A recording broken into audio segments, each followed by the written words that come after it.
Aqui na capital do país, já vemos evidências de como este mosaico de Meguido, belissimamente preservado há 1800 anos, no coração do norte de Israel, sob o piso de pedra rachado de uma prisão moderna, guardava algo ancestral. Não ouro, não riquezas, mas uma mensagem enterrada sob séculos de silêncio. Megido, um nome que ressoa com profecias. O próprio lugar que a Bíblia chama de Armagedon, onde o bem e o mal um dia se enfrentarão pela última vez. E ali mesmo, naquele solo, arqueólogos descobriram algo extraordinário. Um mosaico de quase 1800 anos, com palavras que paralisaram a história, dedicadas ao Deus Jesus Cristo muito antes de Constantino, antes de concílios ou credos. Isso não era apenas arte, era uma declaração de que Jesus não era apenas um homem, ele era divino. Então, o que significa que uma confissão tão ousada estivesse enterrada justamente no local da última grande batalha da Terra? Venha conosco agora, sob a superfície do tempo, a um lugar onde a fé foi esculpida em pedra, descoberta sob a prisão. O mosaico, aquela prisão de Megido esquecida pelo tempo, é um lugar construído para controle, ordem, rotina, paredes de concreto, portas de aço, um lugar que mantém as pessoas presas. Mas em 2004, algo aconteceu durante uma obra que ninguém esperava. As equipes estavam se preparando para expandir a prisão, apenas fazendo o trabalho de base. Mas em Israel, antes de cavar, você verifica, nunca se sabe que a história pode estar escondida sob a terra. Então, os arqueólogos chegaram fazendo seu trabalho, esperando encontrar talvez alguma cerâmica da época romana, talvez os restos de uma antiga estrada ou construção. Mas, à medida que removiam as camadas de terra compactada, algo incomum começou a aparecer. Pequenos pedaços de azulejo dispostos em linhas deliberadas. E então, a curva de um mosaico. Não era apenas decoração de piso. Não fazia parte de um banho romano ou de um pátio público. Era diferente. Era sagrado. O que eles haviam descoberto era um espaço de culto cristão oculto. Pequeno, silencioso, esquecido, sob séculos de terra. Sem grandes paredes, sem colunas, sem altar. Apenas um piso. Mas contava uma história. A história dos primeiros cristãos que se reuniam em segredo muito antes do cristianismo ser legalizado. Um lugar onde oravam, lembravam-se de Jesus e talvez até sussurravam hinos, com medo de serem pegos, mas sem querer ficar em silêncio. E aqui está algo que torna tudo ainda mais notável. As pessoas que ajudaram a trazer essa sala antiga à luz não eram todas arqueólogas. Mais de 60 detentos de prisões próximas foram trazidos para ajudar na escavação. Esses homens, muitos deles cumprindo pena por crimes graves, tornaram-se parte de algo sagrado.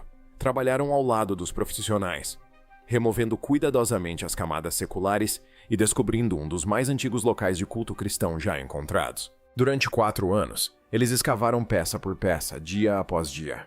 Apesar de todas as complicações, da segurança, do cronograma e do clima, eles persistiram. Lentamente, revelaram um mosaico que havia permanecido oculto por quase 1800 anos. E o lugar onde foi encontrado, Megido. Esse nome pode soar familiar, pois no livro de Apocalipse 16 também é chamado de Armagedon, o local da batalha final entre o bem e o mal, o lugar onde um dia o céu e a terra colidirão. Imagine então uma poderosa declaração de fé enterrada justamente no lugar que as Escrituras dizem que sediará o último grande conflito espiritual do mundo. Seria apenas uma coincidência? Ou talvez estivesse esperando o momento certo para ser vista novamente. E então, no coração daquele mosaico, encontraram a parte mais surpreendente de todas as palavras. Uma mensagem preservada em pedra, que atravessa séculos. A inscrição dedicada a Deus Jesus Cristo. Entre as formas e padrões do piso antigo, 3 inscrições gregas foram descobertas, mas uma delas se destacou. Uma única linha, poucas palavras, mas carregavam o peso de todo um sistema de crenças. Dizia: o devoto Aquippus ofereceu a mesa a Deus Jesus Cristo como memorial. Simples assim, uma declaração tranquila e clara de quase 1800 anos atrás. Sem debate, sem hesitação. Jesus não era apenas um grande homem ou um profeta, ele era chamado de Deus. E isso não foi escrito em uma época de conforto ou segurança. Foi esculpido em uma época em que ser cristão podia levar à prisão, ou pior. Mesmo assim, alguém, provavelmente uma mulher chamada Aptus, ofereceu esse presente com ousadia. A mesa que ela ofereceu, segundo estudiosos, era uma mesa eucarística, um lugar onde a comunidade cristã primitiva compartilhava a comunhão, aquela refeição sagrada, relembrando a última ceia. Não era apenas um encontro social, era adoração. E Jesus não era apenas honrado ali, ele era adorado. É isso que torna isso tão poderoso. Por anos, argumentou-se que a ideia da divindade de Jesus só surgiu muito mais tarde. Alguns dizem que foi somente no Concílio de Nica, em 325 depois de Cristo. Mas este piso, esta inscrição, conta uma história diferente. Mostra-nos que a crença em Jesus como Deus já estava profundamente enraizada nos corações de seus seguidores quase um século antes. Não foi imposta pela política, não foi construída por imperadores. Surgiu do nada de pessoas como um Septus, que sabiam quem era Jesus e não tinham medo de dizer. E pense na coragem que foi necessária para inscrever essas palavras. Sem proteção, sem prédios de igrejas, sem status legal, apenas fé. E a decisão de deixar um legado que o sobreviveria. E de alguma forma, sobreviveu. Quando olhamos para essa inscrição hoje, é difícil não nos comovermos. Não é apenas história, é um batimento cardíaco congelado na pedra. E quando lemos essas palavras, algo se agita dentro de nós. Quase podemos ouvir os primeiros crentes orando naquele espaço. Vozes suaves, mãos trêmulas, mas corações firmes. E talvez seja por isso que ainda nos fala hoje. Apocalipse 5:13 pinta um quadro do céu. Toda criatura, elevando a voz em louvor àquele que está no trono e ao Cordeiro. Mas aqui mesmo, em um mosaico no chão de Megido, vemos esse louvor já acontecendo silenciosamente, fielmente, muito antes de o mundo estar pronto para entender. É como se o céu e a terra já estivessem cantando em harmonia. Teologia e pedra, o simbolismo do peixe. Quando os arqueólogos finalmente se afastaram e contemplaram a totalidade daquele piso de mosaico, havia um detalhe, pequeno, quase fácil de passar despercebido, que carregava um mundo de significados. Era a forma de um peixe. Para uma visão moderna, poderia parecer um toque decorativo, talvez até mesmo uma mera referência à cultura pesqueira da região. Mas para os primeiros cristãos, o peixe era algo mais, muito mais. Em grego, a palavra para peixe é iktas, mas essas letras não formavam apenas uma palavra. Elas constituíam um acrônimo. Cada letra representava uma frase. Jesus teu Ios Soter, que significa Jesus Cristo, Filho de Deus, Salvador. Era uma declaração de fé silenciosa, usada numa época em que declarações públicas podiam levar à prisão ou pior. Naqueles primeiros anos, os crentes muitas vezes tinham que ser cautelosos. Identificar-se publicamente como seguidor de Jesus não era apenas impopular, era perigoso. Então, em vez de falar livremente, eles usavam símbolos, um simples peixe desenhado na areia, uma marca na parede. Bastava dizer, sou um dos seus. Você não está sozinho, mas em Megido eles foram além. Não se limitaram a rabiscar um peixe por acaso. Eles o esculpiram em pedra, bem no chão do seu espaço de culto. Não escondido, não sutil, bem ali, onde todos que entrassem pudessem ver. Esse tipo de coragem diz muito sobre essa comunidade. Eles não estavam apenas sobrevivendo, estavam enraizados, ousados, profundamente seguros de quem eram e de quem adoravam. E o peixe não carregava apenas um significado secreto. A Bíblia também era rica em ensinamentos bíblicos. Jesus disse a Pedro e André, sigam-me, e eu os farei pescadores de homens. Esse chamado não foi esquecido.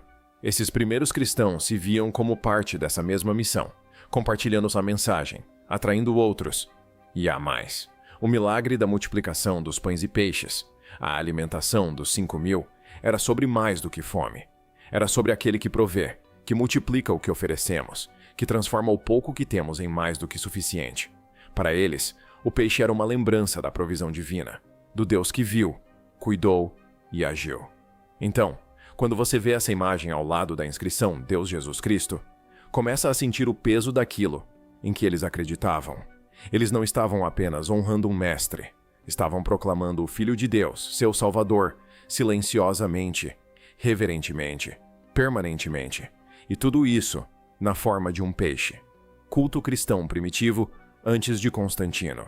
Agora, Imagine como devia ser entrar naquele espaço de oração no século III. Sem colunas de mármore, sem vitrais, apenas paredes de pedra, um piso de mosaico e a presença silenciosa de pessoas que se reuniram por um único motivo: adorar. Não se tratava de uma igreja pública, não era um edifício autorizado pelo Estado.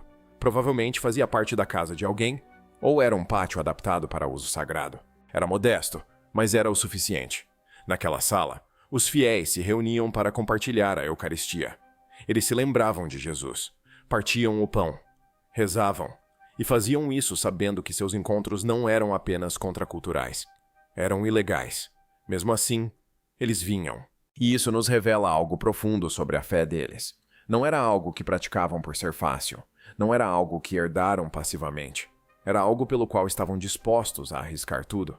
E o que encontramos naquele espaço, naquele chão, naquela inscrição, é uma teologia que está longe de ser incerta. Esses primeiros cristãos não estavam apenas descobrindo no que acreditavam. Eles já haviam decidido. Jesus era divino. Ele era o Salvador. Ele era o único digno de adoração. É algo que nos faz refletir, não é? Em nosso mundo, onde a fé muitas vezes encontra conforto na liberdade, onde a igreja às vezes se mistura à rotina, é fácil esquecer o peso do que ela custou no passado. O que nos leva a uma pergunta, não fácil de responder, mas que vale a pena fazer. Se o risco fosse o mesmo hoje, nos reuniríamos como eles. Gravaríamos nossa crença nos lugares onde vivemos, onde trabalhamos, onde nos encontramos, sabendo o que isso poderia nos custar, porque foi exatamente isso que eles fizeram. E o que eles deixaram para trás naquele pequeno e tranquilo salão de oração não é apenas história. É um desafio, um testemunho, uma lembrança que destrói o mito de um Jesus divinizado tardiamente. Existe uma história que se conta muito hoje em dia, especialmente em ambientes acadêmicos, documentários e livros populares. É a ideia de que Jesus não era originalmente adorado como Deus, que com o tempo sua reputação cresceu. Histórias se expandiram e, séculos depois, líderes poderosos e teólogos decidiram torná-lo divino, principalmente por razões políticas ou de união. É uma teoria organizada, lógica à primeira vista, fácil de repetir. Mas o chão de Meguido conta, de forma silenciosa e firme, outra história. Porque aqui não temos um manuscrito ou uma tradição contestada, mas um fato arqueológico, um mosaico embutido no piso de um espaço de culto cristão que data de cerca de 230 depois de Cristo. E nele, clara como o dia, está a inscrição dedicada a Deus Jesus Cristo. Não é uma lenda, não é um floreio poético, é uma declaração simples e direta de adoração oferecida por pessoas comuns muito antes de o Império Romano conceder aos cristãos qualquer tipo de reconhecimento legal. Não foi um bispo ou um imperador que escreveu essas palavras, foi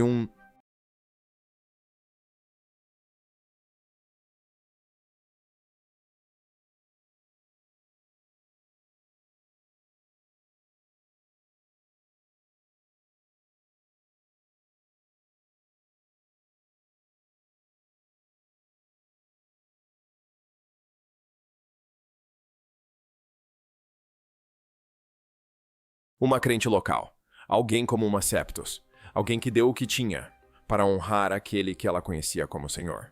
E esse é o ponto, isso não foi imposto de cima, não foi forjado em um concílio, foi vivido, amado e proclamado, desde a base.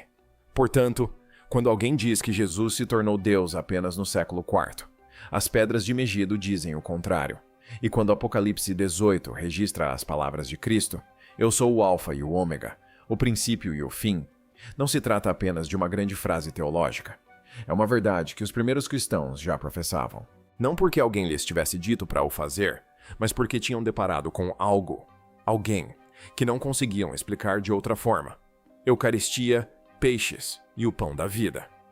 Quando nos afastamos e observamos tudo o que está revelado no mosaico de Megido, os peixes, as inscrições, a referência a uma mesa oferecida a Jesus, tudo começa a fazer sentido, revelando algo mais do que mera beleza arqueológica.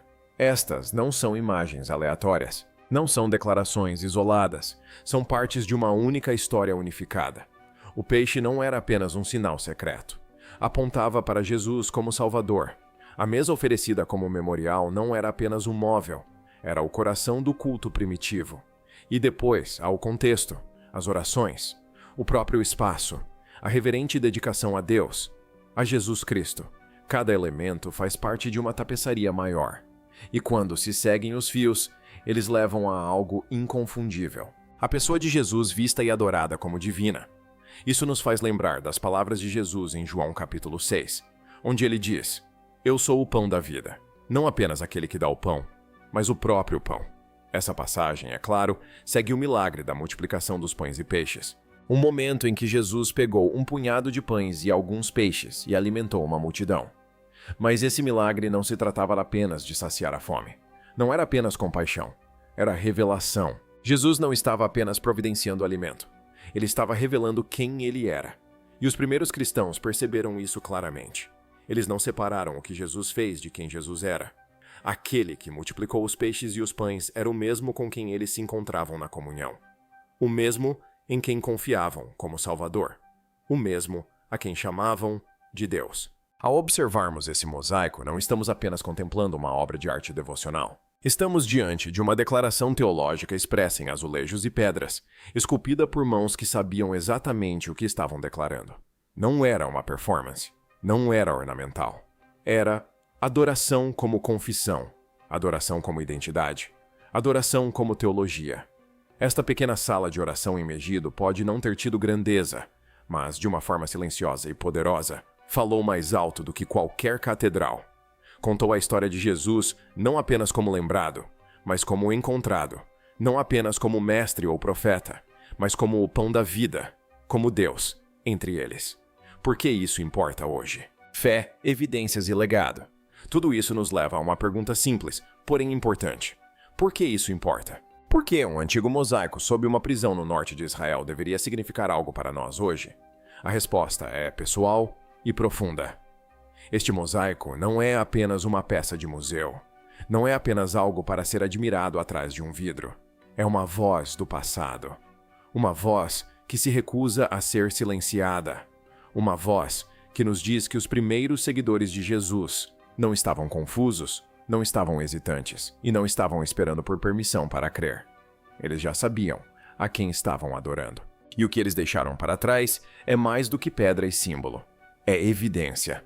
Dá peso aos evangelhos. Confere credibilidade às afirmações da igreja primitiva.